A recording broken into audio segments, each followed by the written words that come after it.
কি নেবেন? পান দিন একটা। দাদা কি পান দিব? আপনার আন্ডারে যা আছে তাই দিন।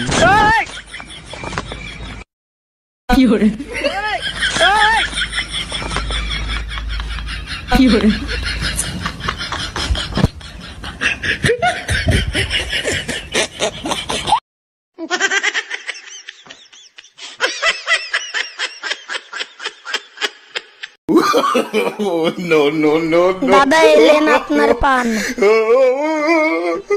হ্যাঁ দাদা, একটু পরে ফোনটা করছি। হ্যাঁ, কি ব্যাপার দাদা, পানে পয়সা কেন? আপনি তো বললেন আমার আন্ডারে যা আছে তাই দিতে, তার লাগি আমার আন্ডারে 5 টাকা ছিল, তার লাগি দিলাম। আরে দাদা, আমি আপনাকে আপনার আন্ডার প্যানের 5 টাকা দিতে বলিনি। আমি বললাম আপনার আন্ডারে যা আছে সেই মশলাগুলোই দিতে। হ্যাঁ।